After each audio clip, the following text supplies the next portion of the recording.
water levels on the flooding Danube have risen another 40 centimeters since Friday morning and have broken several all-time high records, but the river is still to peak.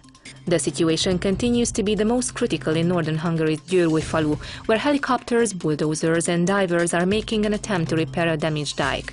Sandbags are transported to the site by rail and thousands are busy reinforcing dams at several towns and villages in the Danube bend.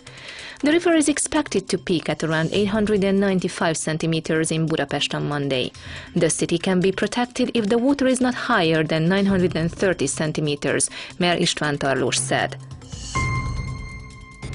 People are waging a heroic war on the dikes, President János Áder said after supervising flood protection operations in Győr-falu. The operations could go on for another week, Áder said, adding that the dikes were no longer being heightened but reinforced.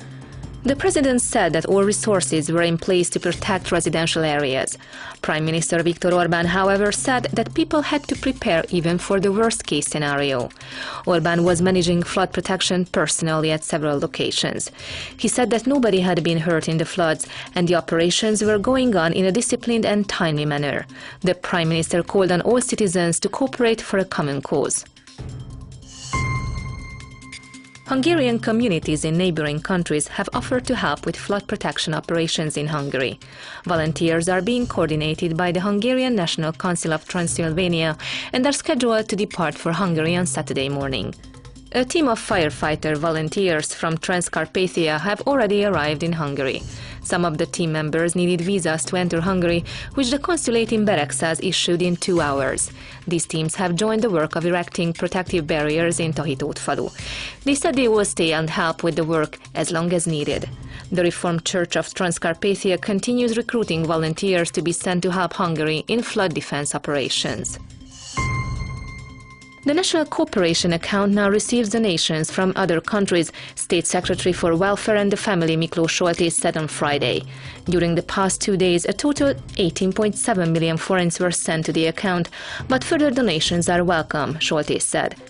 He added that the respective donation hotlines of charity organizations will be closed at midnight on Friday, and donations can be offered at the National Cooperation Hotline at 1357.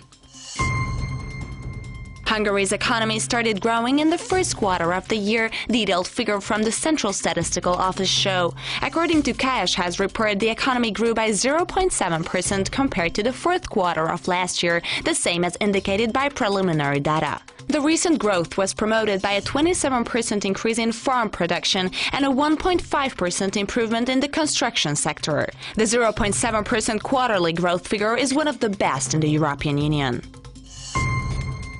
The Day of National Cohesion is also a day for the real European spirit and an uncompromising change of the system, said János Lázár, the State Secretary heading the Prime Minister's office, when he officially declared the National Historical Memorial Park of Ópusztaszer a place of national commemoration. Deputy Prime Minister Zsolt Semjén said that Hungarian nation would survive only if it remains united with those who live beyond the borders.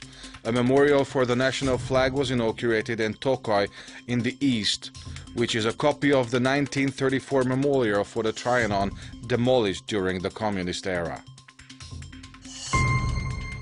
Some 2,600 ethnic Hungarian students from 80 secondary schools in the Carpathian Basin visited other schools within the region on the Day of National Cohesion. The students' visit scheme was organized by the Rákóczi Association. Students from the Kossuth Lajos Secondary School in Beregszáz traveled to Budapest, and together with students from southern Slovakia, Vojvodina and Transylvania, they also visited the House of Hungarians. At the same time, students of the Kós Károly Vocational Secondary School for Construction visited Székelyudvarhely in Romania. Hungarians in Australia marked National Cohesion Day with a citizenship oath-taking ceremony, the granting of state awards, and a program of celebratory events. Hungarian Ambassador Anna Sikó told on the event that it was important to devote this day not only to cohesion, but also to joining forces. That's the only way for Australian Hungarians to maintain their roots, she added. The representatives of the Medical and Medicine University's Hungarian department in Marosvásárhely will organize protests if no progress is made in the issue of education of Hungarian doctors. They insist that the university's Romanian board has not fulfilled or only partially fulfilled the agreement it concluded earlier with the Romanian government. The university, they said, completed its submission for accreditation without taking the Hungarian department's request into consideration. The department requested the introduction of practical training in the laboratory and clinic fields in Hungarian and setting a pay bracket for employees of the department. A fundraising charity evening has been organized in Kézdivásárhely to support a young athlete who seeks to enroll in the 2016 Paralympic Games taking place in Rio in 2016. The cycler is preparing to participate in a cycling competition in Spain next week and plans to run later in the World Championship in Canada in August.